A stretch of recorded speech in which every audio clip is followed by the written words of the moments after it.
हम इस वक्त मौजूद हैं उस दरिया सिंध में, दरिया के दरमियान में, जिसको एक खूनी दरिया कहा जाता है और हर साल जो है बहुत कीमती जानें इस दरिया की नज़र हो जाती हैं। अब ये दरिया जो है हर साल कितनी जानों को निगलता है, इसका फिगर तो हम आपको बाद में बताएंगे, लेकिन क्या वजूहात हैं, क्यों इसमें इंसानी ज़िंदगी जो है बाजी हार जाती है। एक तफरीह के लिए नौजवान आते हैं या बच्चे आते हैं और उसके बाद वो वापस जो है घर नहीं जा सकते। तो इस हवाले से जो क्या हम ये समझें कि ये दरिया सिंध जो है ये खूनी दरिया है। ये दरिया सवाब से निकलता है और मुख्तलिफ इलाकों से, शहरों से गुज़रता हुआ ये कराची के समंदर में जाके गिरता है। इसको कहीं पे दरिया सिंधु कहा जाता है, कहीं दरिया सिंध कहा जाता है, मुख्तलिफ इसको नाम भी दे जाते हैं। तो क्या इस दरिया में मगरमच्छ हैं बहुत बड़े बड़े जो कि अक्सर समंदरों में होते हैं? क्या इस दरिया में कोई शार्क मछलियाँ हैं, कोई व्हेल मछलियाँ हैं जिसकी वजह से इंसानी ज़िंदगी जो है उनका शिकार बन जाती हैं? क्या इस दरिया में कुछ और चीज़ें हैं, कुछ खौफनाक बलाएँ हैं? क्या वो वजूहात हैं जिसकी वजह से दरिया सिंध जो है बहुत सारी इंसानी जानों को जो है शिकार बना लेता है? भाई दरिया तो कोई खूनी नहीं होता, दरिया दरिया होता है और दरिया बहुत बड़ी चीज़ है और इसमें पानी होता है। तो ये इंसान की अपनी सोच होता है, कोई इसको क्या खूनी दरिया कह सकता है, कोई इसमें कहेगा कि इसमें भलाएँ हैं, कोई इसमें कहेगा कि कोई इसमें जिनात हैं। ये एक लोगों की अपनी अपनी सोच होती है, अपने अपने ख्यालात होते हैं, अपने अपने उनके एक्सपीरियंस होते हैं ना।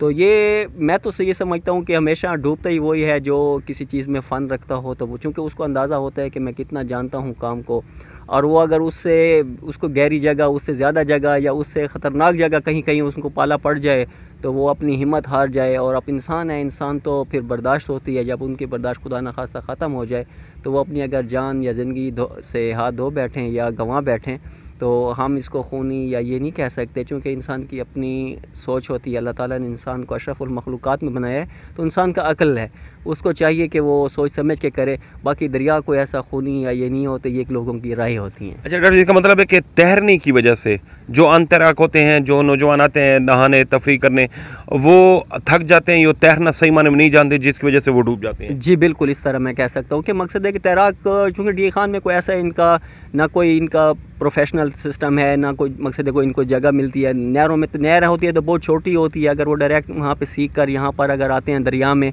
तो कोई जगह दरिया की बहुत बड़ी होती है, दरिया तो बहुत बड़े होते हैं, तो वो उनकी अपनी गफलत या लापरवाही की वजह से ऐसे वाक़यात होते हैं, अदरवाइज़ ऐसी कोई बात नहीं। अच्छा, कभी इस दरिया में मगरमच्छ, शार्क, व्हेल मछलियाँ, खौफनाक बलाएँ वगैरह मौजूद थीं? बिल्कुल होंगी ऐसी बलाएँ, तो मैं कुछ ही नहीं कह सकता। मगरमच्छ और बड़ी बड़ी शार्क मछलियाँ जो आप फिशेस कह रही हैं वो एक बिल्कुल तारीख़ में होंगी, क्योंकि ये डी खान का जो दरिया है ये पाकिस्तान का दरिया बल्कि दुनिया का वर्ल्ड का दरिया है।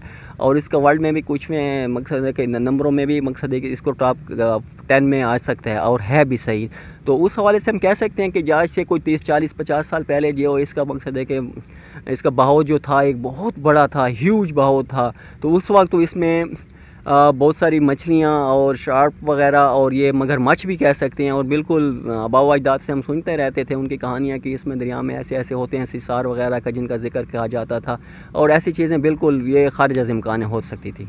ठीक है डॉक्टर साहब, क्या आपने बात सुनी कि ये जो इस दरिया सिंध में मगरमच्छ, व्हेल, शार्क और ये जो खौफनाक बलाओं के हवाले से बातचीतें हैं वो सिर्फ अफवाहें हैं, सोशल मीडिया तक महदूद हैं?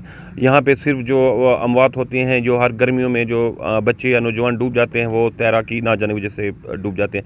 हाँ, इनके बारे में एक चीज़ यहाँ पे डॉल्फिन के बारे में कहा जाता था कि यहाँ डी खान, ये जो दरिया सिंध है इसमें काफ़ी 30-40 साल पहले जो है डॉल्फिन ज़रूर थी, 2 जोड़ियाँ थी, जिसमें 2 डॉल्फिन को जो है मकामी लोगों ने करंट देकर मार दिया था, और 2 डॉल्फिन जो है वो यहाँ से निकल गई थी चश्मा साइड पे या समंदर साइड पे। बहरहाल तो जो दरिया सिंध की मौजूदा सिचुएशन है वो आपको बता दी है कि इसमें कोई ऐसी बात नहीं है कि लोगों को जो है, नौजवानों को, ख़ासकर बच्चों को गर्मियों में जब वो नहाने के लिए आते हैं तो इस चीज़ का ख़ास ख्याल रखना चाहिए कि घर में कोई उनका इंतज़ार कर रहा होता है।